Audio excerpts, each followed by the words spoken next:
since Nigeria has been hobnobbing with France, and these Sahel countries, right, have been rejecting France so much that they have been paying dearly for it, by the way. So that makes Nigeria, being friends with France, makes Nigeria a potential enemy. And it's not like an enemy they wanted, okay?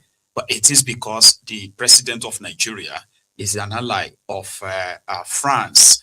And therefore, the interest of France is believed to have become the interest of Nigeria. Even though, technically, Nigeria was supposed to be the big brother of all these countries, okay? But long story. So what was Nigerian aircraft or military aircraft? They call it a transport plane, by the way. It's a cargo plane. Okay, so 11 military personnel were on board, and the 11 personnel were, summarily arrested. Now, the information of them being cleared, like I said, a few hours after the arrest, so they announced that they have been cleared, that, it was a little misunderstanding. Diplomatically, it's been sorted, but it's not been sorted. It's been 6 days. And of course, the government of Burkina Faso, especially the government of Burkina Faso, all of them in the AES, right? They, like I said, they consider Nigeria as an hostile country to them, being on the side of France. So they've already forbid Nigeria and some other what have you from using their airspace, okay, anymore. And that was said to be, kind of like them becoming aggressive towards Nigeria too. So this is existing. I want to kind of play ignorance here and at the same time just use the available information. So Nigeria understands the fact that they are not in good rapport with Burkina Faso. And Burkina Faso is no longer the same Burkina Faso that Campore and others ruled before Traore came. Right now, Traore and his own guys have invested so much than Campore ever did. They have invested so much in different, military hardwares with their relationship with France. So Nigeria should know this, right? So the story of the reason why the aircraft stopped in Burkina Faso was because it developed mechanical faults. So it had an emergency landing. The story has now changed, not on the part of Nigeria, but on the side of the AES country, starting with Burkina Faso. To them, no. The story is now like, oh yeah, they do not believe that the aircraft actually developed any mechanical faults, because they have now questioned the 11 men on board. And somehow they believe that this aircraft was doing a big geomapping operation for France. Now, you probably have read that on social media as well, right? Now, some will tell you that, no, that's not possible. That doesn't make any sense. None of this actually make any sense to start with. Okay? So, a Nigerian military aircraft with 11 men on board, right, flew into the AES airspace without the clearance and whatever, right? And they ended up developing mechanical faults right there and then. Then they had to make an emergency landing. The story doesn't make any sense to me too. So if they had been allowed to leave, like to go a few hours after the news broke, then maybe the story of, oh, they developed mechanical faults, that's why they kept them. Just they had to make an emergency landing. So they are not honest with Nigerians to start with. That is Tifnumbu's regime, not being honest with Nigerians. But maybe they will say, okay, we can't tell you everything. But right now we are reading a lot that some would want to convince you they are conspiracy theories, but they are those making sense. This aircraft violated this airspace. They have nothing to do with the country. They have 24 hours, they will be cleared. There will be no reason for Burkina Faso to want to have any confrontation with Nigeria like that. I don't think so. So it's kind of like cheap for the Nigerian foreign minister to come out and say, or it was just like a mechanical this or that, de blah, only for the Burkina Faso to be telling us right now that no, they were actually carrying out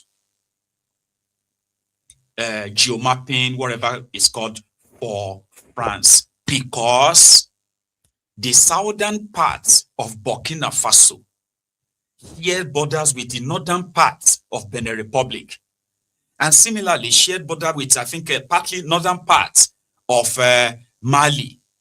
You get that now. So the way the operation in the last 6 months in the Sahel, for those of you who have been following the news around the place, right?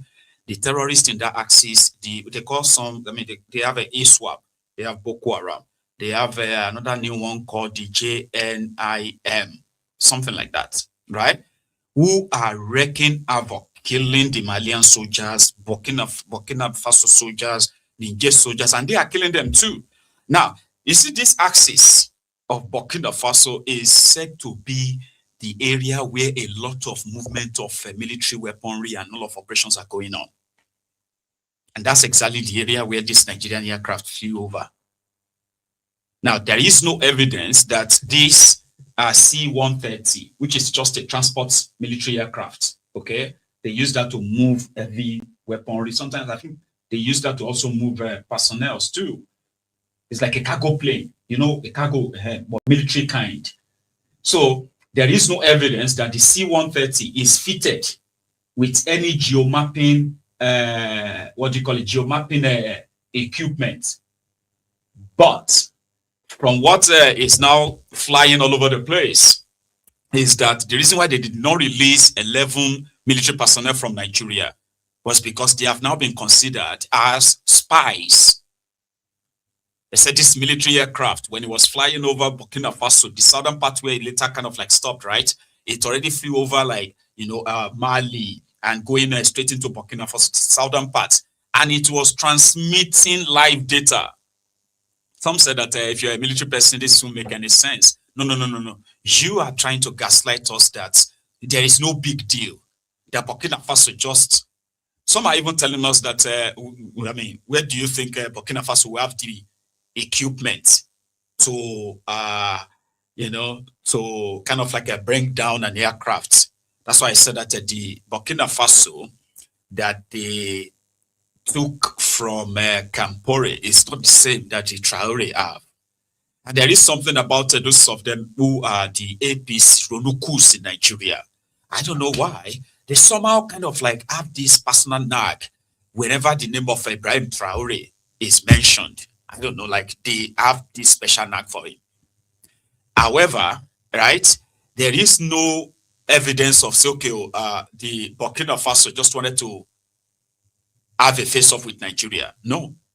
So it is now said that 11 Nigerian military personnel, which they have not been named, 11, they have been in detention in Burkina Faso in the last 6 days. And not just there, they are extracting intels from that same aircraft. Everything they could get from it, whatever information they believe that have been, you know what I mean? They are extracting everything. And there's a chance, right? Except, of course, when they have any diplomatic dealing, right? Except for that, they are having a trial for them. They're going to put them on trial as spies. And they are being accused of, right, working for France. So you see something there? Yeah? Now you are hearing all of this, and somehow they are going to make you feel like it's just conspiracy theory. It doesn't make any sense. But what doesn't make any sense? That Shaguri is the confidant of Tifnumbu. And he's also a very good friend of Macron. And Tifnumbu, in that sense, has become a resident of France. And right now, there's so many, Tifnumbu went to France to sign a deal that France will get a special privilege of access to the rare earth minerals in Nigeria. Don't forget, Shaguri is the one who is currently executing the most expensive, project ever embarked upon by Nigeria since your independence. That is the coastal highway. It's been executed by Shaguri, is involved in this arms deal and all of that as well on behalf of a call. So what is not making any sense? France lost Sahel, and that's not news, right? And the Sahel has probably never known peace since then. However, they are there. They formed their own bloc, removed themselves from the ECOWAS, and they have formed a kind of like a defense, kind of like a defense bloc, where if any is attacked, the rest will join. If any is attacked, the rest will join. So in such a way that they are in this unity because of, decades of France exploitation of these countries. These are open stories. So now, Nigerian aircraft is being held for 6 days, not just the aircraft. Nigeria, do you even understand the meaning of actually having your aircraft, your military aircraft, grounded in another country? And the military personnel is on board, locked up, being interrogated. God knows what they are doing to them. Do you understand what that actually really mean generally? Right? So when you kind of like say, oh no, it's not a big deal. They are just trying to provoke Nigeria. How? As how? You send your military over their operational field to map and take pictures of some of their strategic, strategic military structures and things being, like, are you trying to believe that a lot of people are pretty much like ignorance of some of these, what they call their geopolitics? So the only thing that makes sense is this. If the Nigerian military actually developed mechanical faults, by now, the aircraft would have left that country. It didn't crash, it landed, and they grounded it and arrested everybody on board. But Nigeria wanted to make it look like, no, don't listen to those people saying all these things. It's the protocol, is the protocol. The protocol, right? They're just trying to kind of get them to, you know what I mean? Like, you have your military personnel in detention in another country. And probably right now, behind the scene, a lot of diplomatic, whatever is going on. Do you get me now? But Burkina Faso didn't ask for that. They did not intentionally hunting for Nigerian military jets or anything. No. They were not looking for wahala with Nigeria. Even though Nigeria, what they rejected is what Nigeria welcomed.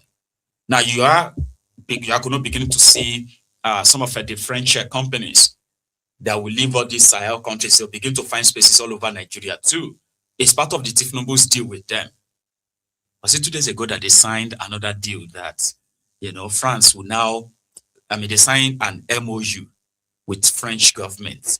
So France is going to help Tifnumbu to standardize the tax system next year. You saw that, Abi? So all your data, everything that they are going to collect here and there and all that. So France said they are going to help them. So that's a different conversation though, right? But the only thing that makes sense is that if it was a technical or mechanical issue, they will only be there for a few hours. Diplomatically, they would have cleared that area. And they violated the AES, this and that. Okay, yeah, we are really sorry. It's an emergency. It's an accident, and they kind of see that it's true. So if nothing is found, or if they are satisfied that, in fact, this is not a spy operation, they would have let them, would have allowed them to go. But in this case, no, they didn't. 6 days. Tomorrow is going to be a week that they've been holding them. So yeah, different stories, different news popping up here and there. And the only one that makes sense is the fact that why is Nigeria military jet flying over the Sahel operational base? When I say operational base, it's like the meeting ground. It is around that southern part of Burkina Faso. This is where you have all this. If you have been following, or if you have not been following, that's fine. But if you have been following the news and happenings in these countries, right, you would have seen that the moment Nigeria placed embargo on them, especially Niger Republic, Burkina Faso, they have invested so much in military hardware. And I'm talking about, most of them are Russians, right? And some of them are also like Chinese. And I'm talking about weapons that even Ghanaians will see them on the road. They stop using Nigerian border, Nigerian ports. started using Ghana ports. And most of their military hardware, if they were not flown, I mean, if they didn't fly them in, then they will be properly like shipped down, moved down, and then you will see that long motorcade. When Nigeria and few others, right, decided to sabotage the supposed oil supplies and the rest of this axis, right? You know what they did? They formed a block. So within themselves, right, they will pull out a convoy, trucks of, of fuel to all these Sahel countries. What did they start doing? The terrorists started attacking the convoy. They started destroying these trucks, destroying this oil and all that. How do they know? Yeah, there are those who probably have a geo map of the area, but they are not satisfied. Some said that France could see it anywhere in Burkina Faso from space. Fine. If they can see everything from space, okay, then there will be no need for any reason, right, to put any of their boots in anywhere in Africa. Do you know that? Yeah, I know you are going to say, oh yeah, but they still have to put their boots on ground. That is to protect the exploiters, Abi. Well, satellite image is enough. And within a few hours, they can be there, to do whatever they want to do, right? But here is the thing. That is not washing it. You can't hold Nigeria military plane. Baba Agbagbe now. See, Nigeria can't be like what? A joke to you. I know Nigeria is probably, they've made Nigeria a joke now. No thanks to these guys. Seriously. Some of you can still probably remember the good old days, right? There are some certain things that you can't try with Nigeria. But these days, everybody seems to have seen enough. And somehow, those who could take advantage of the Nigeria's vulnerability, they do. Because you now have attention seekers, so to say. Somebody who wanted validation as the president of the country.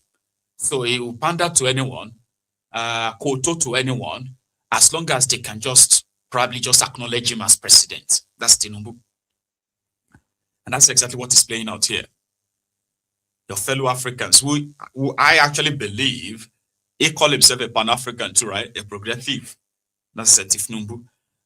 It should be somebody who is very much conversant with the histories of all these countries, and including that of Nigeria and colonialism. So it shouldn't probably be somebody that would understand that these countries are tired of the exploitation of these colonialists, right? So the big brother of the continent, supposedly, even the big brother who is also their neighbor, who should know better, decided to, partner with the same exploiters, right? And in this case, he is willing to fight their war in the name of Nigeria, to further alienate Nigerians with their neighbors. There's so much they've actually ruined. That's why when you ask them, what is Tinubu's foreign policy? What is Tinubu's foreign policy for Africa? What is Tinubu's foreign policy for the world?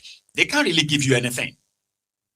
All these ambassadors that Paul is putting together, right? Compensating with this ambassadorial, what have you, yeah?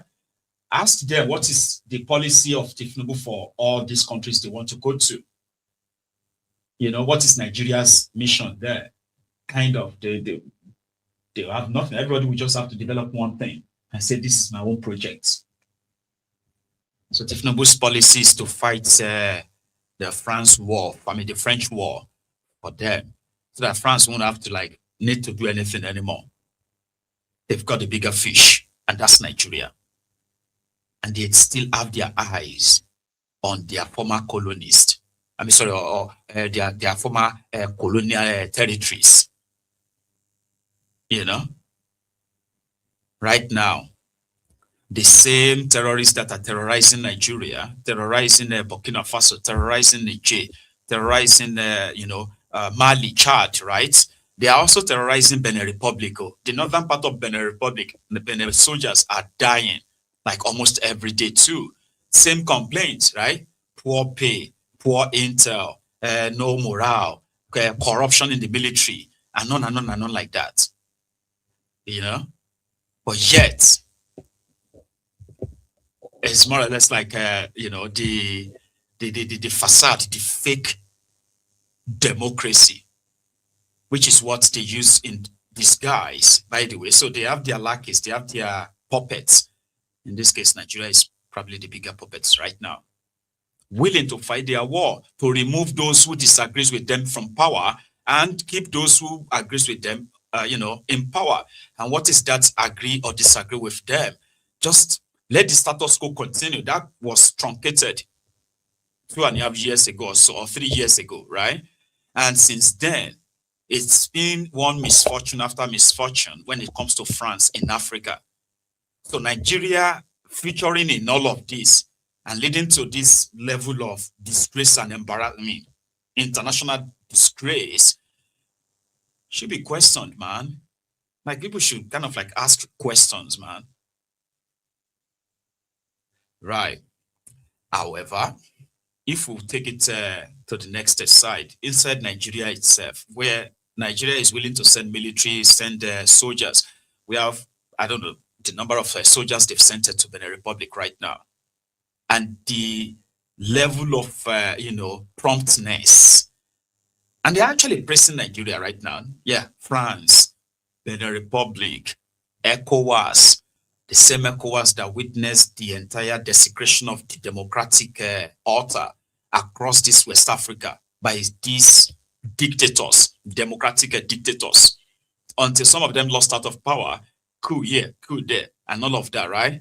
So the same ECOWAS is so happy that Nigeria could promptly, within few hours, send in aircraft, fighter jets. They agreed that they had to destroy some of the Benin Republic's military posts so that these guys, the coupists, would not lay their hands on those weapons. You got what I mean? Like, they actually said that Nigeria flew to the Niger Republic, blew some of their military positions or military formations where they have armories, right? Destroyed them, went back to Nigeria. Then, mobilized a troop. These troops are not going to Benin Republic to chase terrorists. They are going to Benin Republic to provide security for the government there. Protect the government, not the country. Like we have in Nigeria. You have a lot of soldiers, and you'll be so surprised that from their top rank to some level, right? Their own mandate is Kolu's mandate. Well, now, but their mandate seems to have always been to protect the regime under what comes may. Protect the regime. Do you understand? Now, Nigerian soldiers are going to be receiving the same probably hatred that people have for their own government transferred to them too, right? So you see, in all of this, you ask yourself that, okay, what is this Tinubu's foreign policy? Is France, or did France write Tinubu's foreign policy for West Africa? That right now they are not looking at the destruction that these guys are doing in their different countries. They are doing to opposition, they are doing to the same democracy, but because they are on the side of those we call the exploiters, they are puppets. On the side of the exploiters, automatically gives them, a kind of immunity. It is the day they decided to go the other way, then suddenly the colonizers will be like, no, you've been a very bad government. We need to get rid of you now. But if you can always let them have what they want. And what do they want?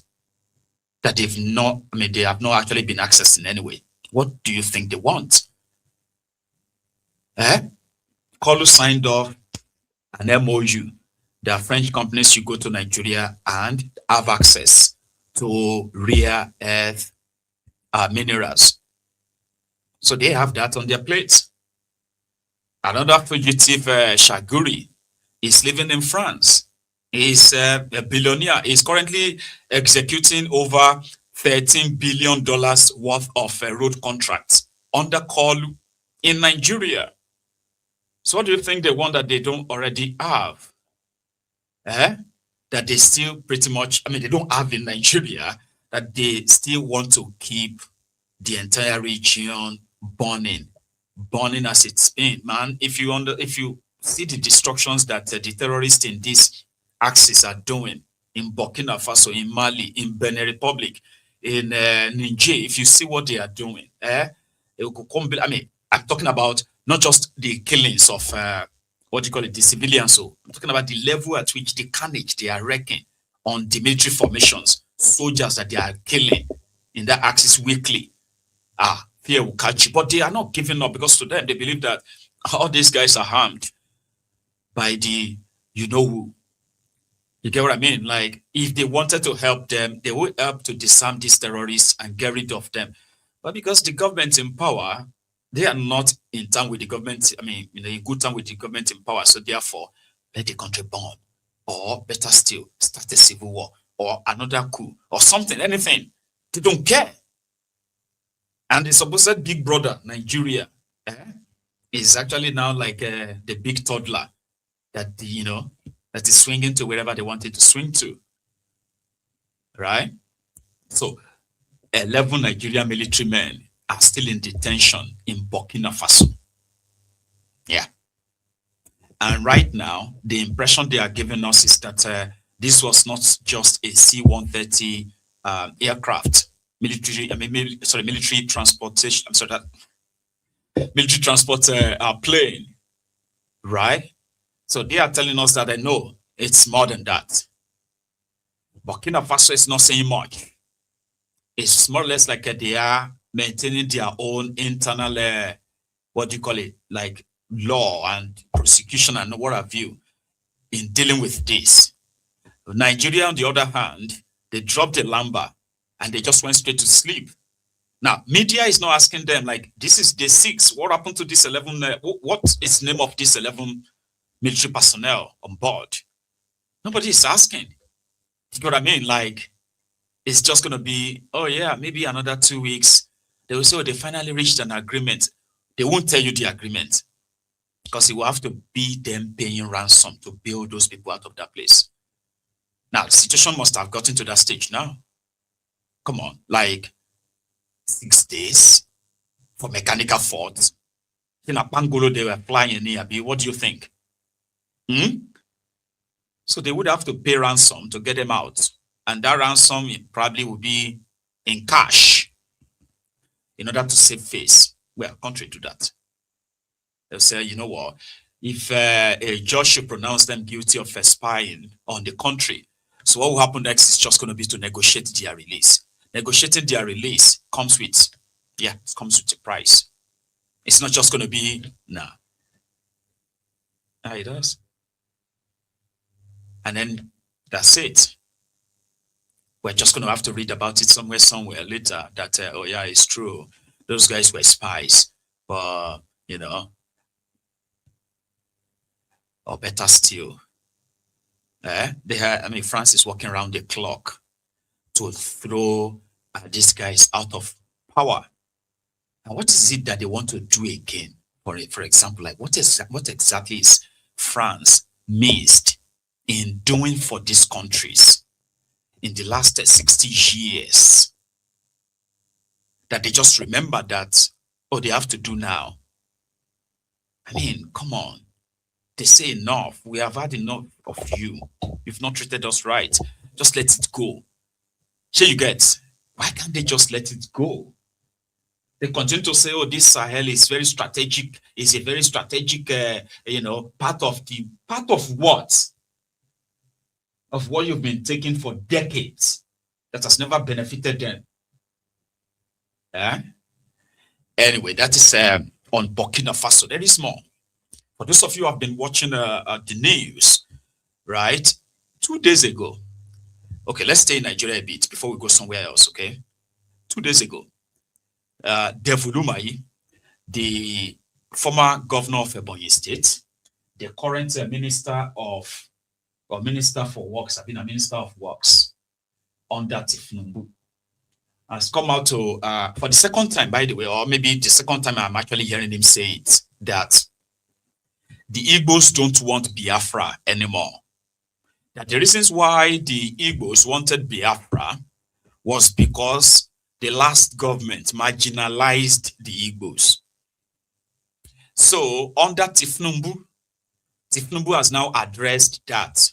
He has integrated the Igbos into Nigeria. Apart from appointments, Tifnumbu has started nearly 1 trillion naira project in eastern part of Nigeria on roads alone. So the Igbos now feel welcomed. They now see that there is a renewed hope, and therefore they don't want Biafra anymore. I didn't say it. I'm going to let you hear it. I mean, hear it from him directly. Let's go to Devolumai. In the past administration, our people felt very much marginalized more than they were ever marginalized. And that was the reason that people were agitating for Biafra. But I can say today that we are well integrated into the mainstream of the nation Nigeria. And so we are very grateful to President Bola Tinubu. There will be no need for Biafra again. We are comfortable with President Bola Tinubu. We are very happy with the integration. Look at these roads. For more than 15 years, it has been one government will come and just do something and go. But the section being done MTN, under RCC, is going to be completed by February, fully and total, and it's costing us 202 billion. This remaining section is being done by SKCC. It's 72 kilometers, 150 billion, 30% already paid, and you can see the joy of it. And the joy of the building of road by president all over the country is that these roads will stay over 50 years to 100 years. You can see the concrete road is ongoing, it's just like the coastal highway. And you go to Enugu, Port Harcourt, 4 sections of the roads ongoing. You go to Anambra, you see Owerri Onisha, project ongoing. You go to Second Niger Bridge, section 2B, the project is ongoing. That's 176 billion. You go to Enugu now, you see the Artisan Bridge, finished, dusted, and they delivered. You go to the Depot Junction, the biggest flyover in Southeast is going on there. And that is President Bola Tinubu. And you see Enugu Abakaliki, 183 billion. That project is ongoing. What about the legacy project of the president? We have the third one. And as of today, 424 billion is been paid, it's been awarded, and that is for section 123 kilometers running from the Elondibe beach in Ebonyi State and going to Benue border. These are the reasons why I say we do not have any reason again to agitate for Biafra. He that has started this great and beautiful thing, President Bola Tinubu, he will continue it. Even those that don't want us to take a rightful position as Southeast people, God has opened the time. This is our time. And this is the time that God has sent President Bola Tinubu to reintegrate our people. And we are very happy.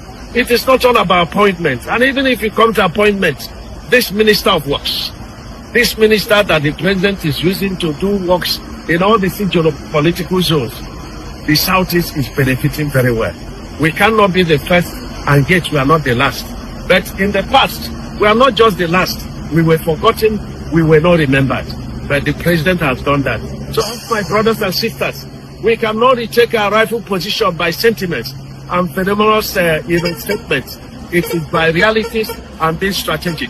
And supporting President Bola Tinubu is being strategic. The governor of Enugu State coming over to APC is being strategic. Our dear governors are doing very, very well in South. My governor in Ebonyi State, we have this culture of working without commissioning. And that's what the governor has continued. That is doing very beautiful work. You go to Abia, you see the great work that person is doing. And of course, it's my cousin. Development and commitment to the will of the people, such runs in our veins. And so I commend him very highly. Our own leader, the governor of Imo State, is doing extremely very, very well. Very proud of his last economic summit. He's a very great mobilizer and a developer. And of course, Soludo, the Anambra solution. So we have every reason. And there is none of these people that is not supporting the president. But we will give him votes and compete with other zones so that we will seal our reintegration and take our rightful position. Àmọ́ ọ̀rọ̀ tẹ́ gbé kalẹ̀ yìí ó dàbí ọ̀rọ̀ ẹni tí ọpọlọ rẹ̀ yòrò tàbí ẹni tí Ọlọ́run fi síbi aláṣà àwọn ọpọlọ rẹ̀ bí ọpọlọ ikú. Ó jọ má bẹ́ẹ̀ tọpọlọ rẹ̀ ò tó nǹkan rárá tàbí ètò wà ń bẹ kó má tiẹ̀ wúlò má rárá. Devolumai. They all talk, they all say a lot. I mean, I have seen him all over the place, by the way. Okay, let's give that to him.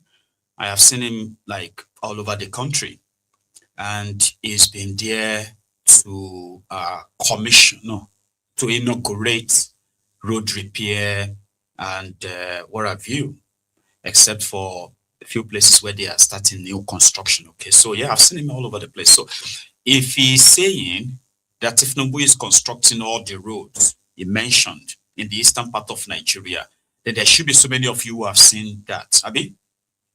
So do you think if they construct all the roads, all the federal roads in the eastern part of Nigeria, that should be enough to never want Biafra, no? Just asking. I know some of you are already abusing him, but I'm just asking. What will make you not want to be Biafra again? Like for real? If you have the option of, let Nigerians conduct referendum, okay? If they still want to be part of Nigeria or not. So let every region conduct their own. And you, as an Igbo man or woman, be honest, or nobody go beat you. Now social media, nobody go beat you. Just say your mind, though. So do you think if they construct all the roads, all the federal roads in the eastern part of Nigeria, that's enough, right? Or is that a start? Nah.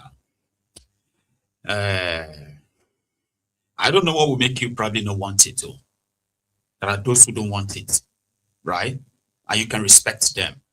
And positions actually do change as well, right? Somebody can say, I don't like it, it's, and then he's tutored, educated, and it's like, oh, I never thought of that, right? Yeah. So there are so many things that could actually make you consider possibly staying with Nigeria. The first one is that regional system of government, which in itself can be framed as a confederation. Confederation means each regions that agree to form their own, you know what I mean, government of this region or that particular one, can choose their own internal constitutions, the form of kind of like a, governance they want to do, the type of assembly they want to run, the type of government they want to run. Yeah, they can, including the type of internal security they also want to put in place. I mean, you can start with that. People have said that, listen, one of the reasons why this contraption is not working is because people were not really part of the entire arrangement, and they were never given the chance to be part of that arrangement.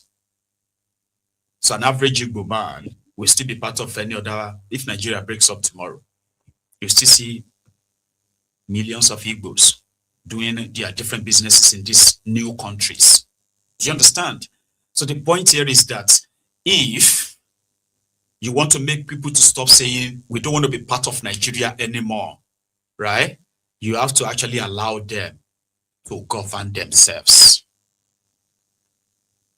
which include protecting themselves. That is something that if you bring it to the table, somehow, some people will become so triggered, enraged. If you allow international flights to the eastern part of Nigeria, they may begin to import weapons, preparing for war. Politicians are saying that they are not from the eastern Nigeria. That's how Nigeria is right now. If you allow the eastern part of Nigeria to have access to the sea, right? Dredge the River Niger, build a massive port there for their own. No. If they have access to the sea, they are going to probably begin to amass weapons to start another war. There are people in Nigeria of today who still have that mentality. So therefore, it is unwritten, the eastern part of Nigeria will never have their own port. If they build any fake one for them there, it will never be operational. So they will never have international airports. They will call it international, but it won't be international in the real sense of it. There's a reason for that.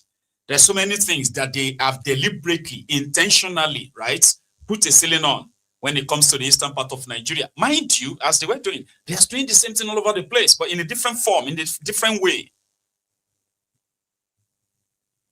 Do you understand?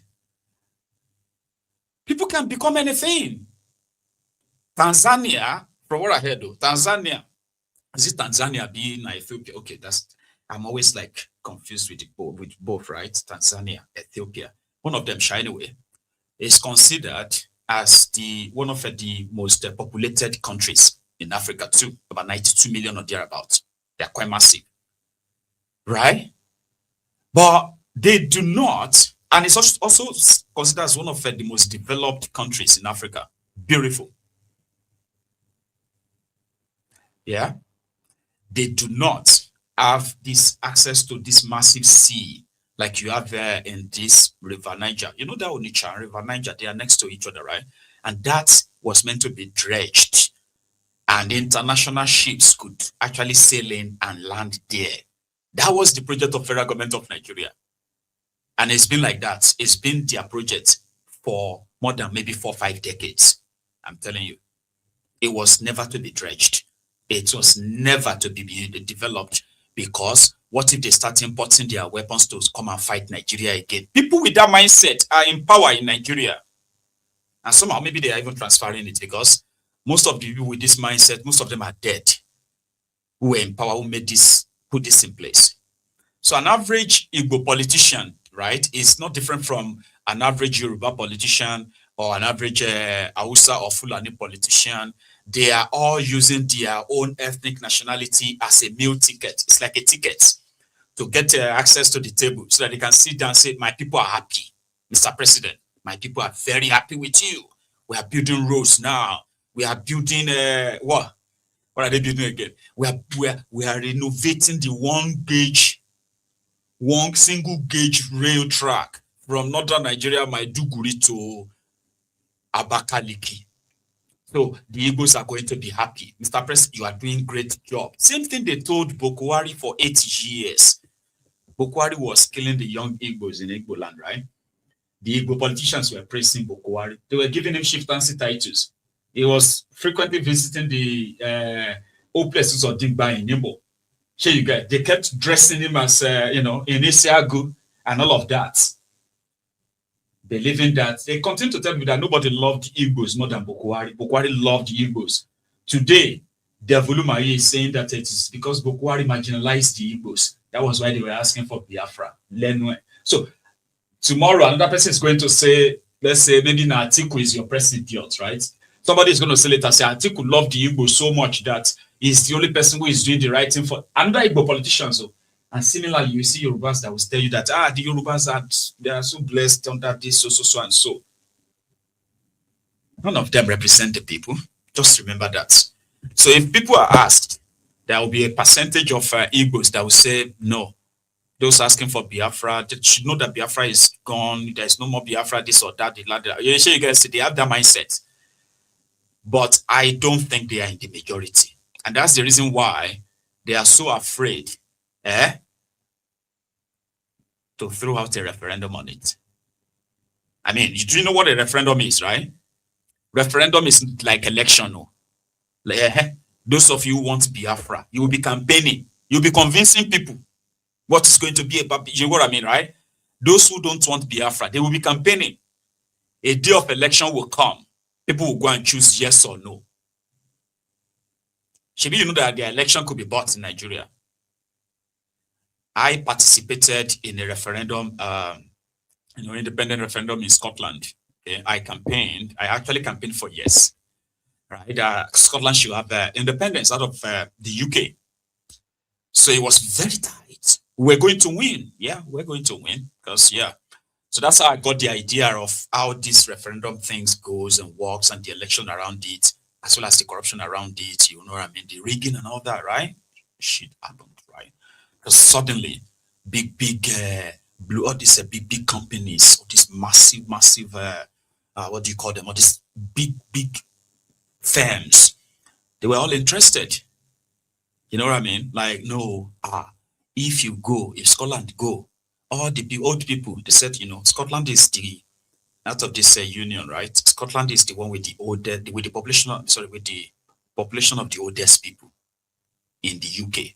So meaning a sizable number of Scottish, right? They are old. So if Scotland should break up, their pension, something is going to happen. their pension is insured by the Bank of England or something. So you get so for life. So there is no guarantee. So they convinced us here then that they were giving us extra subvention. That Scotland is making so amount of money for the union, and Scotland is taking back. For example, like you have Sokoto. Say Sokoto is contributing. No, sorry. Let me use a region now. Let's say northwest, northeast is contributing 20 billion naira to Nigeria, but they are cashing out over 400 billion, something like that. So you get, so they should have painted the picture that and our pensioners, old people, there are so many. They were afraid. They didn't want to lose their pension. They were like real Scottish people. They love Scotland. They want to.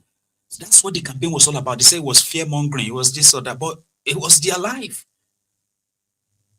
Do you understand? They say your life is better together than for you to go and have Scotland. So when the referendum campaign comes, those of you who are pro-Biafra, you will fight and convince the old, the young, everybody why they should, everything will happen in Biafra. Why those ones who wanted Nigeria, they will also use Nigeria and so you get that they will bring out fake data, good data, original, to convince people not to go with you. That is what is called referendum. But yet, they are still afraid to even give it a shot. Because when you look at the Biafrans and this marginalization since after Gowon said, no winner, no vanquish, right? Generation after generation have realized that, no, in fact, there is a systemic profiling. And they may pretend or live in denial for a while, but sometimes they will come to the reality and they will become agitated. So, I don't think money or lies or anything, propaganda can stop them from not voting yes for Biafra. That's why they didn't try it. You get what I mean? It's not people like Devalues. It's not people like, it's like somebody saying Tifnumbu loves Yoruba nation, the rest of that. I'm like, shut up your mouth, man. You don't treat what you like or you love like that. You know that. So they are not the people that will speak for you and me. But they are those who are currently using me and you as their meal tickets. They are cosplaying. They are like pretending to be us, to care for us, but they don't. Even when they have all the power to make a huge difference, they still they still blow it. And it's always intentional. I don't think they are in the better position to speak for you and I. I'll leave you to that one. Last 2 weeks or thereabout, we have been witnessing the incessant kidnappings, from the churches or communities being ransacked, especially in this north central, Kogi and Kwara in particular. They fell to local government area 2 nights ago. Some soldiers caught some suspected, terrorists, because that's what I'll call them. So they were caught with weapons and ammunition and what have you. And while they were being questioned in Yoruba, I think they said, well, they were they were armed by government officials, Kwara State government official. What's the name of that official? That part is not probably made public. It's not disclosed. But you know what people said that if terrorism or if a crime or something lasted for more than a day, then the government is more than 24 hours, then the government is likely involved, right? It's just going to be like the last we're going to hear from these ones. Of these ones, we may never hear from them again. Or we may not even hear about this anymore. But this was 2 nights ago.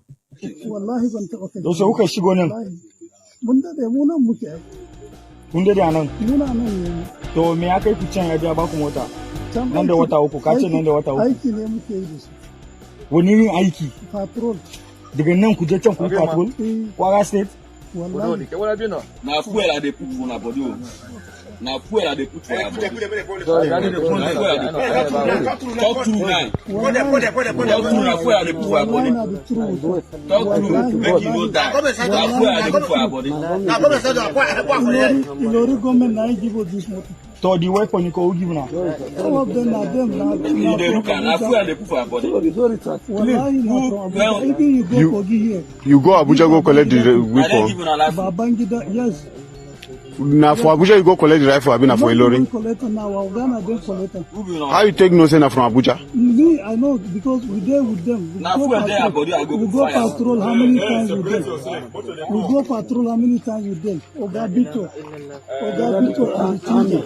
All of them, they involved. Now their weapon. Ogatinga, now their weapon, not our own. Okay. Not our own. Not our own. Wallahi, not our own. No, wala now. Now that things are not their own. We'll go and pick all of them. Oga Victor. It was one Oga Victor. You know, we got that there from Ilorin. Government official.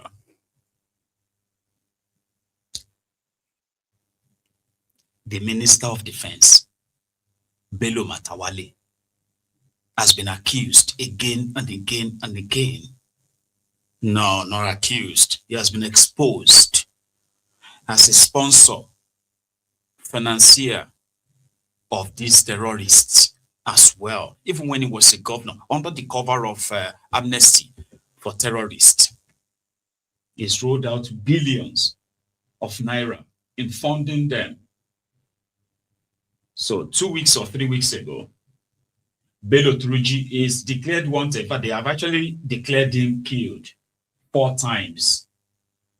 Yeah, that they've killed Bello Turji, but he's just not dead. Okay. So about 2 weeks ago, it came out when there's a report that somebody who was an advisor to Bello Matawale, when Bello Matawale was governor of Zamfara State, this was just about 2019 to 2023. So Bello Matawale had one advisor who is also known to have been an armorer for Fulani terrorists, who was kind of like mentioned, not by the media, not by the people, but by Bello Turji himself. And he said, yeah, Matawale funded him. Then they broke up. So Matawale now became minister, only for Matawale to now be funding another terror group and then using the federal government military to be hunting him and killing his people. He said that. Oh, Baba, that's how you're going to know, say, these guys are like, the bomb, man. I don't know how Bello Matawale now called Bello Turji the terrorist. Bello Turji now came out just yesterday, and started defending Bello Matawale. Now here, the first one, this one was, I think this is the one for 2 weeks ago, telling everybody that Bello Matawale is looking for him, right?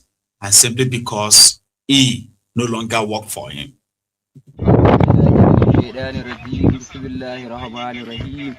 Sunana Muhammadu Bello Turji a arewa maso yammacin Najeriya. Na joni da ake ce ma Mustapha Sarkin Kaya, na fito na yi magana bidiyo, na ce gwamnatin Zamfara da ta gabata ya ce mina ne gata tsohon gwamna sheri ne aka yi me to me ta babu ana mai sheri ko me ta babu gaskiya abu ille ka je ka bincika in ma baka san ma'ana abun ba. Abun da muka ce dan mai gari kanin bashari ne uwa ɗaya uba ɗai, kuma mun ce dan ta'adda ne kuma yana rike da bindigogi kuma yana zanne dajin Maradun. To kai in baka da masaniya duk yan Najeriya sun sani, duk duniya ta sani an taɓa wani abu kaya wanda ya ɗaure ma duk duniya kai. Duk mai hankali ya san an yi shi kuma ya san ya faru. Wa ya sace 'yan matan kayan Maradun? Lokacin da an ka kwashe su aka kai su daji aka yi garkuwa da su, wa ya sace su? Kai ya ka sace su koko ni? sai tambayar ka muke yi tunda ka ce Bashari ba dan ta'adda bane tsohon gwamna bai da sa hannu to tambayar ka muke yi gare ka an so su koko gare ni mu mun ce Bashari an so mutane kuma ga kane ne wanga dan mai gari sun ka an so mutane kuma duk duniya ta san an saci yan makarantar kayan maradin to bindigogin da an ka saci yan matan kayan maradin suna hannun wa ka ce Bashari na tare da jami'an tsaro na tursasa ma turji shine yan matsu to in tambaye ka inga kake dabba jahili me ya taba kawo maku bindigatawa ya faɗi guda wanda taba kawo maku tafiye ina nike zuwa ina yadda me ni faɗa mani cikin Najeriya in ga haka so in zo iyo ma lalura kai da jahili ne baka ma san kai ba ka fahimta ko mu abunda mun ka ce Bashari yana da daba daji kuma tana kai ma Zamfara da Kaduna da Sokoto hari kuma ba ka da dama ƙaryata wannan maganar tunda in kana da dama bindigogin Bashari da aka dan mai gari ka anshe su ka kai ma Bashari ka anshe su ka ba gwamnati kuma mun ce gwamnan Zamfara tunda ya ce ya yi sulhu da Bashari ma ne hito mu yan jarida da kowa inga Kabiru ya bada makaman shi ayi magana don ba ka so a faɗi gaskiya mun ce Kabiru dan ta'adda ne mu na fatattake shi amma gwamnati ta je ta bashi matsugurni kuma shine muke mu ba zargi bane muke dimon gare mu kai ka zargi sunana haza salamu na gode Muhammadu Bello Turji duk wani mai tababa ya je ya bincika kuma akwai wani bature da aka sata a yankin Mafara waya Don't worry, no be your fault. You get me? It is not your fault. Then yesterday, the same Bello Turuji, obviously, Matawale, which is Matawale, has been running from pillar to post, paying influencers, especially these northern influencers, to start portraying him as innocent, that those who are accusing him of being friends with the terrorists, they are just trying to tarnish his image because he's doing a wonderful job with Tifnumbu. How do you aim to actually end terrorism and you brought in somebody who is in bed with terrorists? It's not like a strategy. If it was a strategy, then it's not working. You know what I mean? But why would you do that? The Bello Turuji terrorist came out to come and defend. He said, no, Matawale never gave him money. In fact, they've never met. No, I think he said they met, but he never gave him money. Something like that. Because this language barrier is also a problem. Sure you get. This was a Bello Turuji, just shortly. Mun shaida ne ka gani da ni da mu CD mun je mun ga Matawalla ido amma wallahi ni Matawalla bai ban miliyan 3 ba. Ina iya rantsewa da Qur'ani wallahi tallahi bai ba mu ba. Amma ka zo ka ce miliyan 30 wallahi ƙarya kake. Anan ƙarya kake wannan gaban. To kuma dussa da kake magana sulhu aka ce an yarjejeniya ba mai sake taɓa ne aka ba kwamitin ku na makiyaya ku sai mu da dussa kuma duk buhu abin da an ka baka nawa ni baka naira 650 kenan kyauta aka baka ka dussa kai Alai Musa ka ji tsoron Allah ka faɗi gaskiya abin da ka sani wannan ba mai dorewa bace wannan duniya ko ban ma ita aka kashe mata walle ba ni abun da za ka zo ka dawama bane ka fahimta ko abin da muke son ba mu fahimta in yan ta'adda aka yi bida kai Alai Musa ai ubanka ake kamowa tsohon gwamnan jihar Sokoto mu muna da cece kutancewa da shi da Yarima su duk bala'in da an ka haddasa a jihar Zamfara da Sokoto a kama su ba da labarin waye ya sare ruggagen mutane Fulani waye ya kirkiri yan banga waye ya kirkiri wadanda ke kashe Fulani Alai Musa Kamaradi wa ka sani na san ka bari in tambaye ka a gidanku da kake zaune Isa Local Government a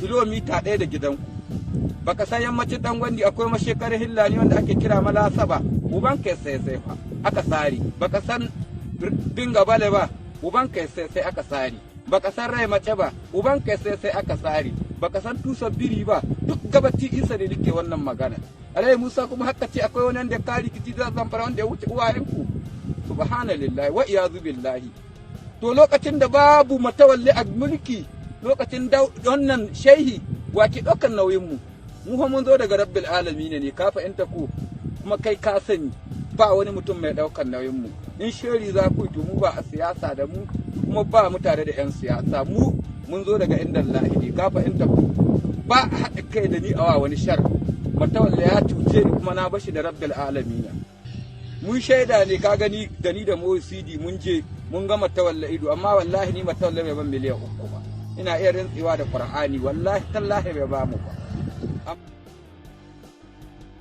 So that's Turuji denying ever collecting 30 million naira from Matawale. Okay. Yes, they've met in the government house, the blah, so person was there, yeah, and all that. Okay. So he's not had any financial relationship with the minister. So I like to lie, and that means swear by the name of God. Terrorist. Yeah. That means they watch, they see everything just like everyone else, while the government believes that they are invincible. Minister of Communication, Bosun Tijani, made a joke of himself on TV yesterday when he was with Sheung Okimbaloye. And it was kind of like asking him that, hey, man, people have been asking, why is it so difficult for the government, the security agents, right? Agencies, to track down these terrorists who usually make calls to the victims, families for ransom and all that. Like, why is it so kind of hard? You know what the minister said? Somebody who was said to have been brought from the, tech bros community, right? Somebody who was said to have also built a kind of like a tech solution. Like he's one of those, who are so like technologically kind of like vast. They will use technology to help Tifnumbu to make Nigeria better. So they made him the Minister of Communication, the guy in charge of all communications, phone calls, text messages, emails, faxes, what else? Communication generally.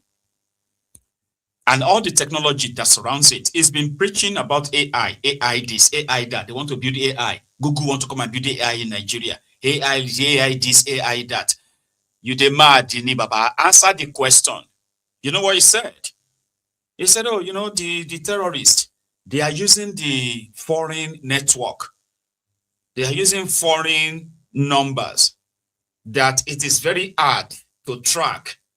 So when you, I can't describe it, it's one kind of mumu talk, okay? But yeah. Even in those places. So the profit opportunity for them is not significant. So we want to go there and invest in towers so that we can connect our people and ensure that no one is left behind. Quickly, let's close on this. Sure. And I'll take you on the issue of how your ministry, the interception between your ministry and national security. Absolutely. There are reports of kidnapping and using unregistered or fraudulently registered SIMs. Why do these SIMs still exist in the system despite the NIN SIM linkage policy of Nigeria? I cannot. So what you've put to me is whether it's fact to you, I don't know where you're getting that from. And I don't know who has that evidence that there are people with SIMs that are not registered. We just imagine that with BVN, with NIN, these guys are making calls. We should be able to track them. It's more technical than that. It's more technical than that. There was an exercise that was conducted by the telcos to clean out all SIMs. The reason why the president actually pushed us to invest in towers in those areas was the fact that we realized that there was a special kind of technology that they were using to call. They weren't using the normal towers. They bounce calls off multiple towers. When they leave, that's why they enjoy living in areas where it's unconnected at all. And when we're talking about these things, it's why we're upgrading the 2 satellites we have, that if our towers are not working, our satellites will work, because Nigeria is the only country in West Africa with satellites, with communication satellites. We're now bringing new satellites to upgrade the capabilities of those. Is why we're investing in the fiber. Is also living in those places. Nuisance Lele. Nuisance Lele. Chegbowiri. Terrorists are using network that is now bouncing. They are using bouncing network. They kidnap people, use their phones to make calls. Their phones, they are using the victims' phones to take pictures to send to their family members using the contact on their phones. What's he talking about? That they want to go and mount mast towers. Now that's the communication minister. Meanwhile, communication is mainly, communication in this sense, right? It's not just the phone calls and all of that. There are so many interceptions that could be made, right? They have technology to actually intercept calls that comes with some certain keywords. There are even those who are using the satellite phones and the rest of them. There are military grade interception or what you call technology that can intercept any calls for national security. You get me now? The terrorists are communicating. People are going into town to register SIM cards for terrorists. Yeah. I mean, we've had some of them, some of them have seen arrested with some of the stuff they got from them, guns, weapons, ammunitions, and, all those series of things, including mobile phones. These mobile phones have SIM cards, Nigerian SIM cards in them. What is the Minister of Communication talking about? The reason why we can track them is because they are using a foreign network. A foreign network installed in Nigeria. Our Nigerian government is not aware. You mean Nigerian government can't actually terminate any form of unwanted or foreign or alien kind of installation in their country. So that is the Minister of Communication. And that is why there is no help coming. There is no solution coming. Except if Donald Trump acts.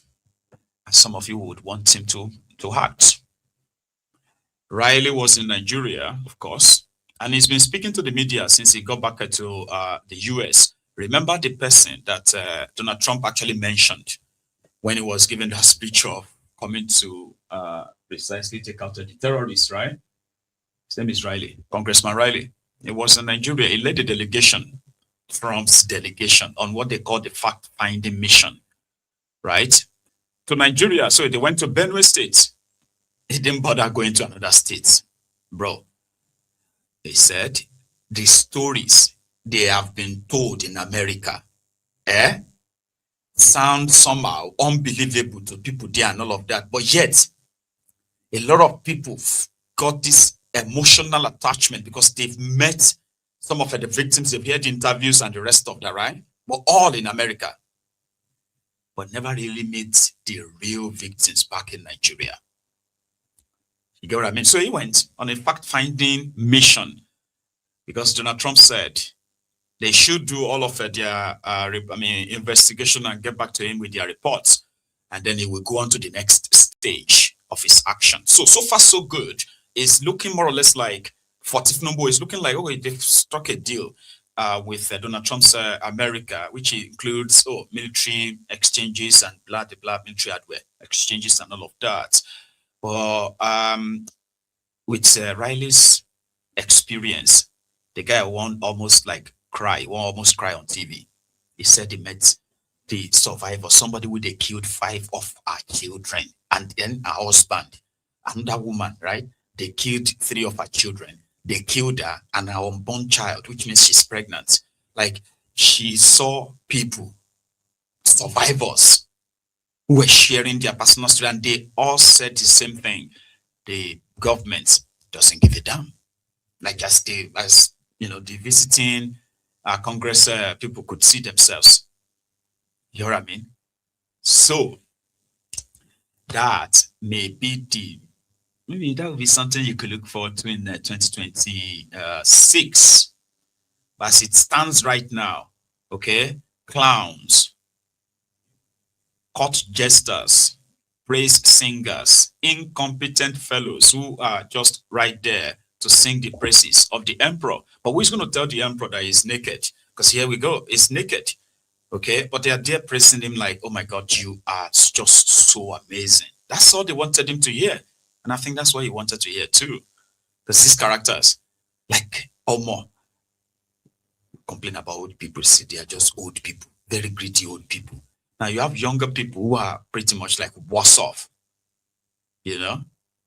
But yeah, that's the position that you had Issa pandemic, remember? Yeah, Issa pandemic, Issa Patantami.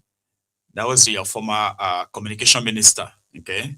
At the same time, that one bought some of the technology to track calls, to track this and track that too, only for them to be tracking Nigerians that are called Bokwari dog, or that Nigerians that name their dogs Bokwari or Buhari, that names their dogs Buhari. They could track them. If you said anything on social media, they could track you within 24 hours, but never to track this terrorist. Never. So somebody said they are using a tower that is bouncing call. But God damn it, man. Mr. President said they should clear all the SIM card. What does that even mean? Clear all the SIM card in Nigeria. Like, terrorists are still operating. And all you have to do is just to have people who are actually willing to go after the terrorist, not those who give excuses for us and say, you know that if we go in there, they're going to kill the victim. Okay.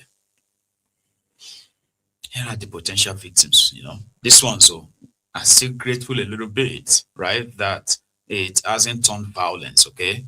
But not everyone is that lucky. This one's. Yeah, good morning, supporting the farmers. So guys have seen it now. The farmers' greatest fear is just coming to existence now. What you have always been afraid of, what you have always been the farmers' greatest fear. These Fulani people and flood, they are the most dangerous people in farming. That is the most unluckiest thing that will happen to a farmer. Quick flood, the flood come quick, and if these Fulani people enter your farm, that is the most unluckiest thing that always happen to farmers. So they are here again, destroying our farm, being in people's farm. But this particular place they are now, it's true that there's no crop there, but you can see that place that the Aboki man is standing. There's something there. That is someone's cassava farm. In the right side of it, you see a woman standing there. That is my mom, because this is front of my place. I'm standing in my house right now. I'm capturing them. So we just need help. Please. You can see how my mom is begging the man. Let him follow corner. But the man insisted that they will follow the middle of the farm. And we have already planted pepper in it now. And the pepper is now germinating. And the man insisted that they will follow there. So this is very bad. Please, just make this video to help. People are seeing it too. People are seeing it. Look at this small boy now. They're asking him question. Which side do people want to pass? Look at him there. He does not want to answer. They want to carry their cow and pass our farm again, just like they did yesterday. You are seeing him. Look at that small boy over there. These people are not hearing word, though. They are not hearing word. Look at this small boy. That is not even that is not even up to my younger brother's age. Only that is with Kala and Kolas. That is the only thing. But if not, I can beat this boy, like 3 of him. They can't even stand to fight me. So you people are seeing, look at how they are entering people's farm now. You'll be asking them questions, they will not even answer you. People need to do something about it too. Yeah, good morning, supporting the farmers. So Farmers said, worst nightmare, you know? And there are so many, like those who are still managing to farm. There are those who have already been killed. There are those who have run away from their farms and land, completely become homeless in IDP camps. But for those who are still, you know, trying their best to at least farm, they are, you know, they are confronted with all of that. And that's the easiest part, to sit down there and watch it and, you know, imagine it and the rest of that. But people are actually experiencing, those are real life victims. In a local government, local government, in fact, there's a village, right? They call it Kadaba. I've been a Kadadaba. No, that's not how they pronounce it. Yeah. Kadadaba, a village in Anka local government area in Zamfara state.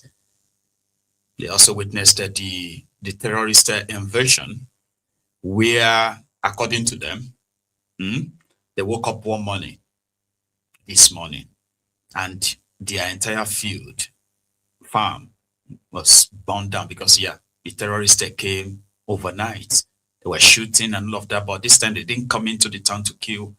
They just went straight to their farms and they burned down the whole, what have you.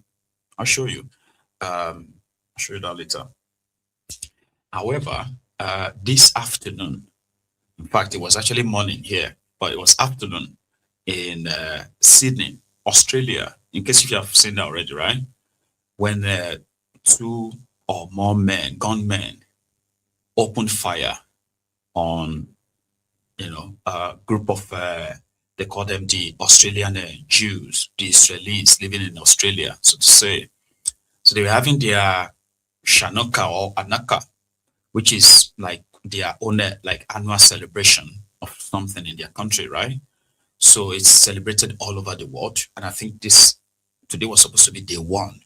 So there were thousands of them, I believe, on a beach called the Bondi Beach in Sydney, Australia.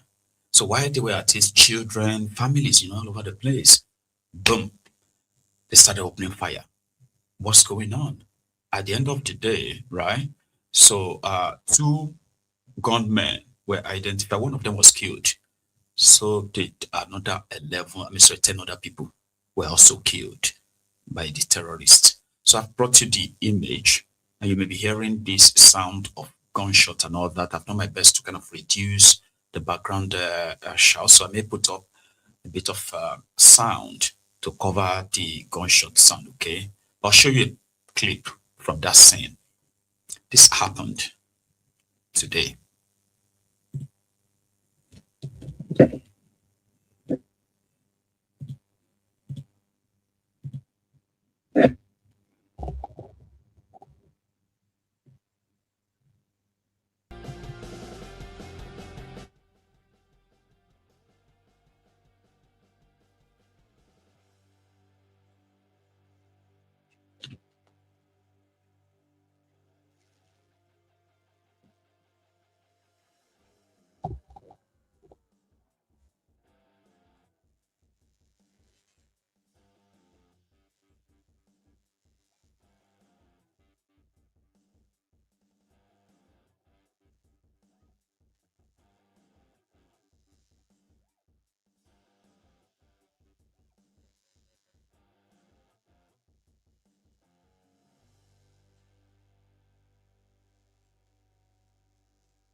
This is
Sorry about that.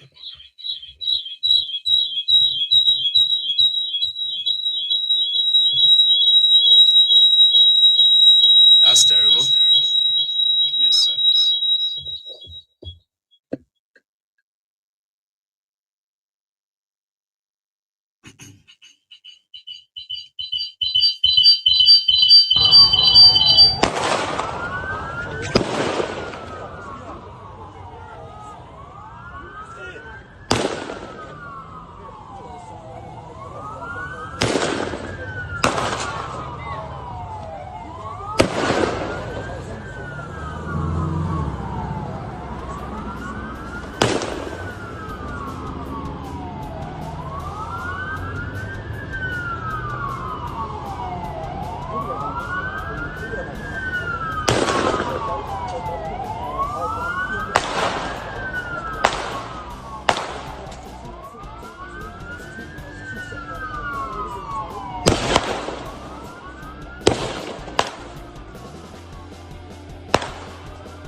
Fucking die, cunt! Die!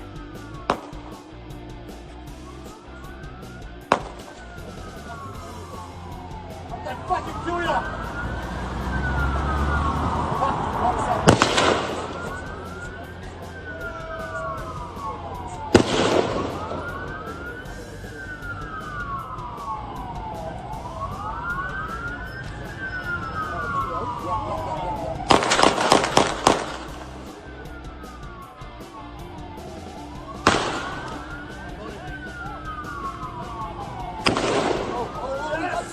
Fuck yeah! Yeah, they got him. Hey, he's down, he's down. He's down. I swear to God, I'm not joking. Yeah, one's got shot, no more rounds. Hey!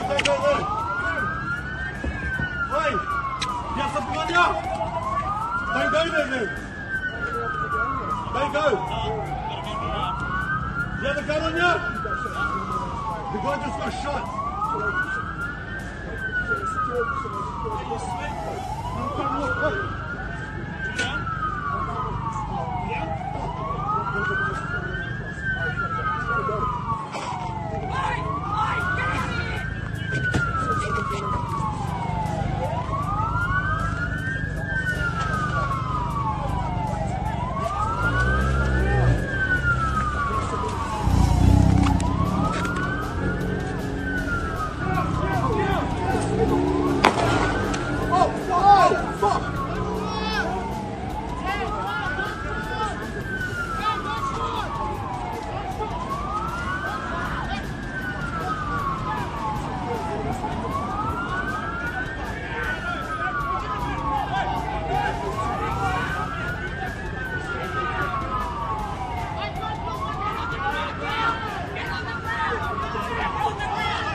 Sorry about that. I'm still having this my echoey one, okay? So please bear with me, all right? It's a shame.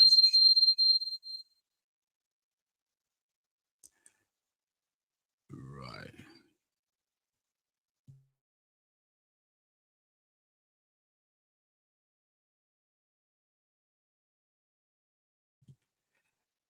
Right. Sorry about that again, right? So that's from, Bondi Beach in Sydney, Australia. That happened this morning, but it was like an afternoon in Australia. So these guys showed up. Where's his face again? The main guy that was shooting in that stairs. So they have a name for him. His name is something Naive or Navid Akram. So Navid Akram, who was the guy that got shot at that point, once they got neutralized. The reason why they attacked this gathering is unknown. I mean, their own personal reason, okay? However, this worldwide campaign and counter-campaign for those who are in support of the Palestine and those who are in support of Israel, and it's been like very much tense, right? However, when they opened fire on the terrorism act of October 7, 2023, we also had that played out, okay? However, targeting like Israelis or other people from outside their country is pretty much like an, extra, you would say. So now conversation is now rising on immigration, immigrants, and all of that. And the way the whole world is currently so sort of like agitated right now, the conservatives, especially those who identified as conservatives, are pushing so much like advocacy, you would say, right? Pushing so much narratives on the kind of immigrants that these countries are now bringing in. And for those who are like myself, an immigrant, and trying to do my own best legitimately in the space I found myself, right? Or those who are being targeted because not just like they are just immigrants from a certain part of the world, but they are also of certain religion, right? So putting that spotlight on everyone, and I don't understand. I don't get it, right? So now conversation is coming up where some of the Australians are blaming their government for importing these, kind of like a military age young people from Islamic countries with extremist ideologies. The ones that once they lay their hands on, weapons, they could wreak real like, havoc.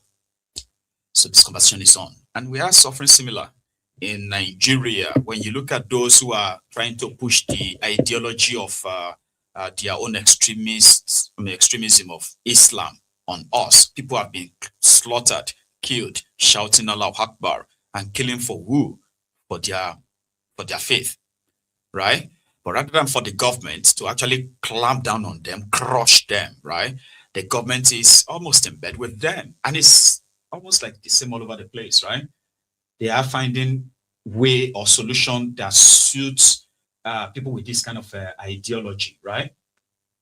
Netanyahu, who has been declared, wanted, so to say, by the International Criminal Court, right, for war crime, is right. He had this to say about the Australian government. He said he won them since August.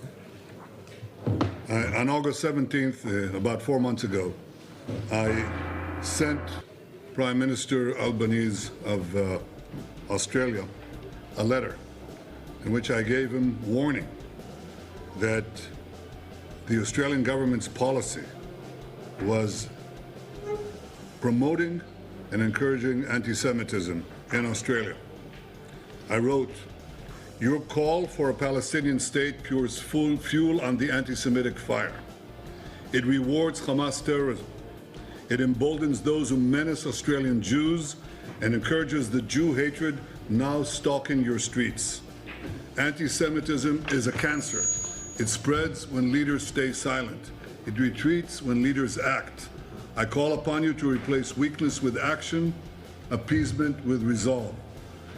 Instead, Prime Minister, you replaced weakness with weakness and appeasement with more appeasement. Your government did nothing to stop the spread of anti-Semitism in Australia. You did nothing to curb the cancer cells that were growing inside your country. You took no action. You let the disease spread. And the result is the horrific attacks on Jews we saw today. We saw an action of a brave man, turns out a Muslim brave man, and I salute him, that stopped one of these terrorists from killing innocent Jews. But it requires the action of your government, which you're not taking. And you have to, because history will not forgive hesitation and weakness. It will honor action and strength. That's what Israel expects of each of your governments in the West and elsewhere, because the disease spreads and it will consume you as well. But we are worrying right now about our people, our safety, and we do not remain silent. We fight those who try to annihilate us. They're not only trying to annihilate us, they attack us because they attack the West. In Syria, we saw yesterday 2 American soldiers killed and 1 American interpreter killed as well. Killed because they represent our common culture. Now, as a result of this, Secretary of War Pete Hegseth said the following. He said, "Let it be known that if you target Americans anywhere in the world, you will spend the rest of your brief, anxious life knowing the United States will hunt you, find you, and ruthlessly kill you." We send our condolences to the people of America, and I want to say that our policy is exactly that policy. That's why those who target Israelis, target our soldiers, try to kill them or try to hurt them and wound them, as happened in Gaza yesterday, we take action. They will spend the rest of their brief, anxious lives knowing that Israel will hunt them, find them, and ruthlessly dispose of them. That is American policy. This is Israel's policy. It's our policy in Gaza, in Lebanon, anywhere around us. We do not sit by and let these killers kill us.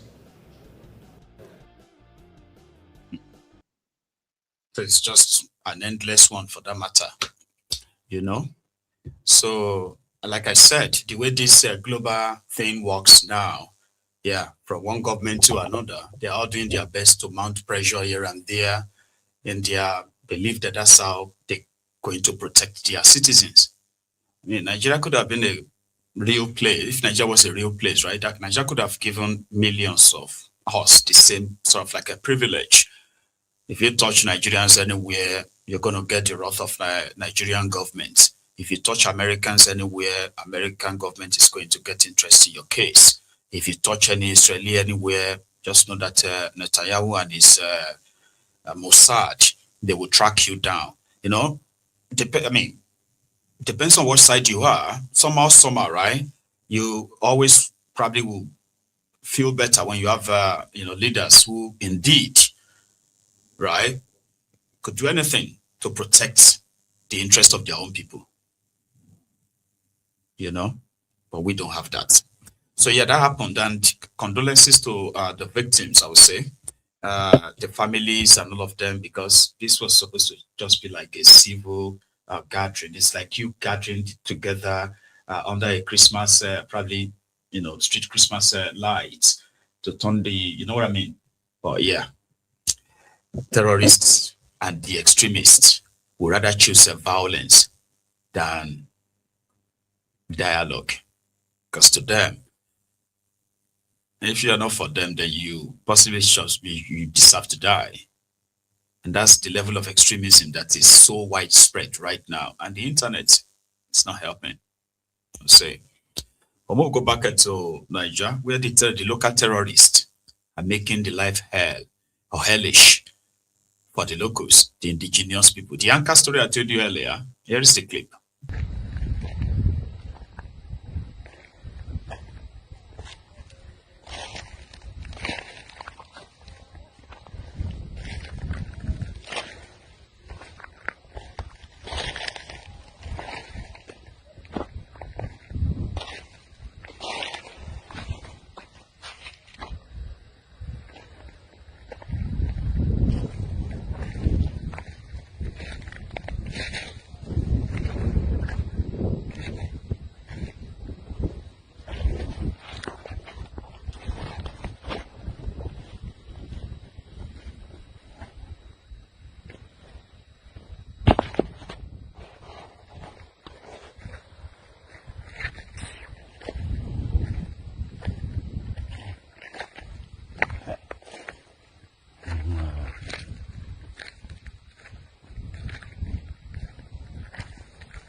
So that's Madadaba village in Anka local government area of Zamfara state. But if you see some of the communities, they have now turned to minefield, no, not minefield, mining sites. Most of them were like bubbling towns or villages and all that. So people have been chased away or either killed or chased away. And right now in the middle of the town, you will see that they've dug different pits, different holes, different basins like that, where they are now mining, I don't know, different kinds of God knows what.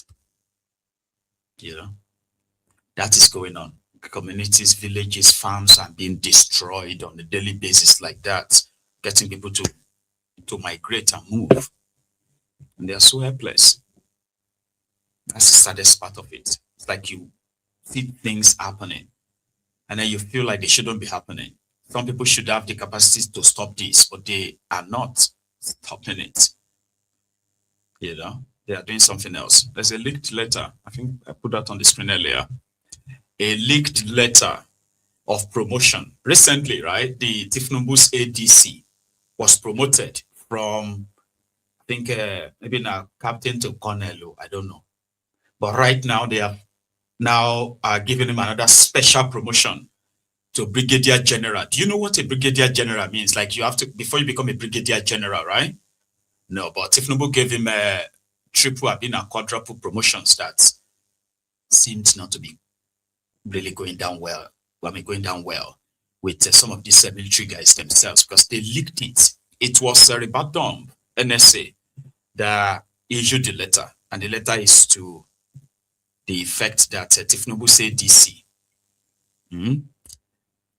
said, Mr. President's approval of special presidential promotion of Colonel Nuruddin Alowonle Yusuf to the rank of Brigadier General and retention as ADC, Commander-in-Chief, with effect from 12th of December.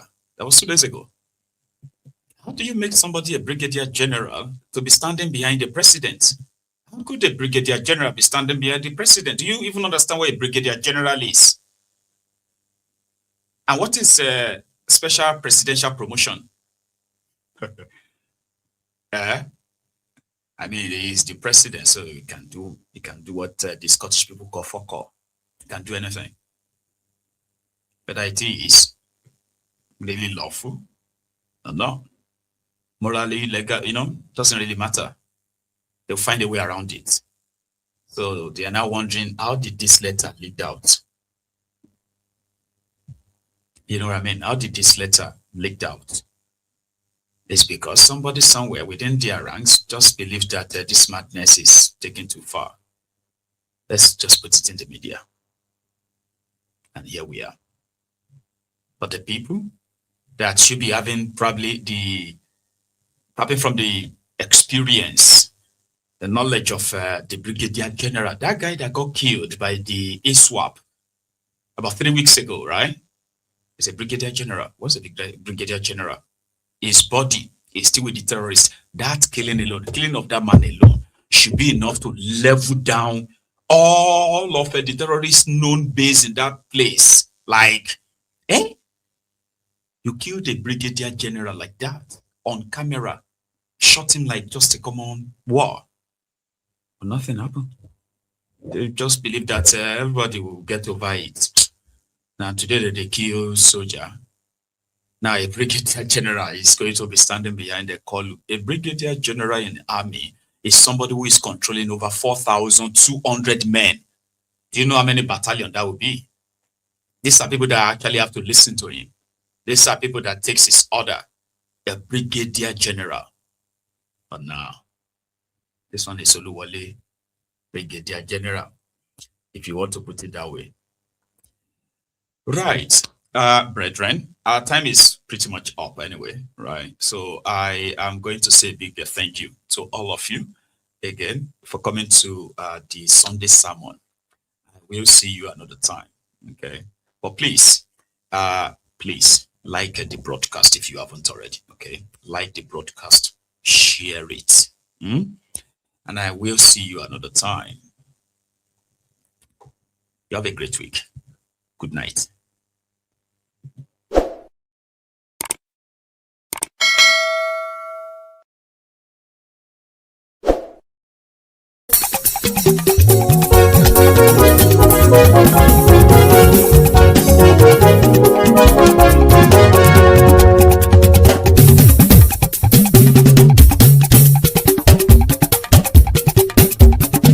Maiyegun làwa mọ̀ làmọ̀ tó dòdòdò.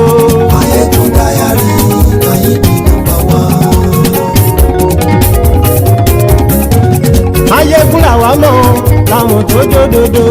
Maiyegun diary Maiyegun number one. Maiyegun ti dé o ọ̀rẹ́ ara yìí. Maiyegun diary Maiyegun number one. Lórí Facebook lórí YouTube. Maiyegun diary Maiyegun number one. Gbogbo bó ṣe ń lọ ni Maiyegun já wa sí. Maiyegun diary Maiyegun number one. Àṣírí ọ̀jẹ̀lú kì í bò níbẹ̀ o. Maiyegun diary Maiyegun number one. Bó bá ṣe eré àní Maiyegun máa wí. Maiyegun diary Maiyegun number one. Ó sì tún ṣe eré wàá gbọ́ níbẹ̀ o. Maiyegun diary Maiyegun number one. Maiyegun diary Politico. Maiyegun diary Maiyegun number one. Godfatherism kò sí lọ́rọ̀ Maiyegun. Maiyegun diary Maiyegun number one. Ẹ farabalẹ̀ sẹ́ o kẹgọ́rọ̀ lẹ́nu o. Maiyegun diary Maiyegun number one. Àní Maiyegun làwa mọ̀ tó dòdòdò. Maiyegun diary Maiyegun number one.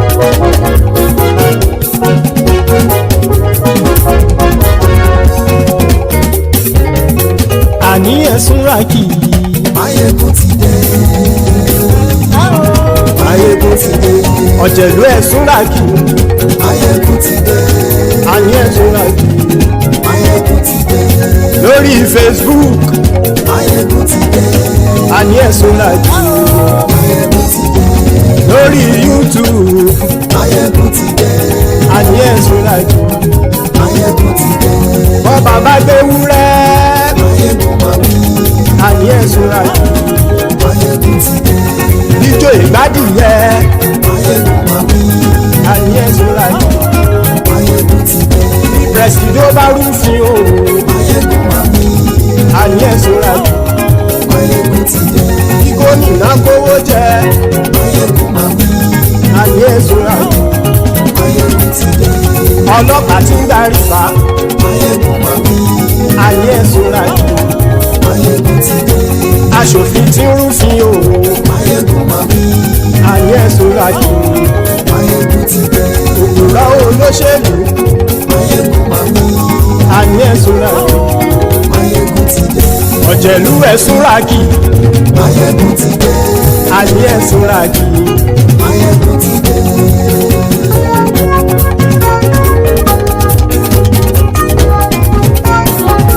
Maiyegun ti dé. Gbogbo ọ̀jẹ̀lú ẹ̀sùn rákì. Maiyegun ti dé. Gbogbo ọ̀jẹ̀lú ẹ̀sùn rákì. Ṣùgbọ́n ní bá ti ṣe èyí tó yẹ kí wọ́n ṣe, ọmọ bá dèrò ní fi wọ́n níran o. Maiyegun ti dé. Gbogbo ọ̀jẹ̀lú ẹ̀sùn rákì. Maiyegun ti dé. Gbogbo ọ̀jẹ̀lú ẹ̀sùn rákì. Ṣùgbọ́n ní bá ti ṣe èyí tó yẹ kí wọ́n ṣe, ọmọ bá dèrò ní fi wọ́n níran. Wọ́n fowó bẹ́ẹ̀ o. Maiyegun ó sọ pé wọ́n ò bẹ́ẹ̀. Wọ́n fowó bẹ́ẹ̀. Maiyegun ó sọ pé wọ́n ò bẹ́ẹ̀. Oníkan ṣáàtì ṣe èyí tó yẹ kí wọ́n ṣe fáwọn ará ìlú tó gbé wọn débẹ̀ o. Maiyegun ti dé. Gbogbo ọ̀jẹ̀lú ẹ̀sùn rákì. Maiyegun ti dé. Gbogbo ọ̀jẹ̀lú ẹ̀sùn rákì. Ṣùgbọ́n ní bá ti ṣe yìí tó yẹ kí wọ́n ṣe, ọmọ bá dẹ́rọ̀ ò ní fi wọ́n níran. máa yí ṣeré ọ̀rọ̀ yìí kì í ṣẹ̀fẹ̀ kì máa yí ṣeré ọ̀rọ̀ yìí kì í ṣẹ̀fẹ̀ ẹni bá ti lè lẹ́bọ̀ lẹ́rù o ọmọ bá dèrò kàṣàyè tú wọn síta. Maiyegun ti dé gbogbo ọ̀jẹ̀lú ẹ̀ súnra kí. Maiyegun ti dé gbogbo ọ̀jẹ̀lú ẹ̀ súnra kí. ṣùgbọ́n ní bá ti ṣe yìí tó yẹ kí wọ́n ṣe ọmọ bá dẹ́rọ̀ ò ní fi wọ́n níran. tẹnitẹni ọmọ Maiyegun ọ̀rẹ́ ara ìlú mọ̀mọ́ ni mo fọlọ́run sọ ẹ̀ bá kìlẹ́bù lóòótọ́ olódodo ìlú ọ̀tá ìlú mọ̀mọ́ ni ìwọ ṣá máa ń ṣọ́ra kò sì mọ́ bẹ̀rù bọ́tà ń lè rí bóníṣègùn lé káwọn mọ̀mọ́ fi ṣera wọn ni ó ti dẹrùn tí wọn ò gbọ́dọ̀ sì mọ́ bẹ̀. èèpo ọ̀gọ̀lọ́mọ bá dérò tàjẹ́ ò gbọ́dọ̀ jẹ́ ó ti dọba lórí àbínú ẹni kò sì mọ́ bùyà àìsíwọ́lú ní ẹnìkẹ́ ìgbódì ẹyin lábàrá o ó kó ẹni tó bá dán o àkàmù. Maiyegun ti dé gbogbo ọ̀jẹ̀lú ẹ̀ túnra kì. Maiyegun ti dé gbogbo ọ̀jẹ̀lú ẹ̀ túnra kì o ẹni bá ti ṣe yìí tó yẹ kí wọ́n ṣe ọmọ bá dèrò òní fi wọ́n níran o. Maiyegun ti dé gbogbo ọ̀jẹ̀lú ẹ̀ súnra kí. Maiyegun ti dé gbogbo ọ̀jẹ̀lú ẹ̀ súnra kí. ṣùgbọ́n ní bá ti ṣe yìí tó yẹ kí wọ́n ṣe ọmọ bá dẹ́rọ̀ ò ní fi wọ́n níran.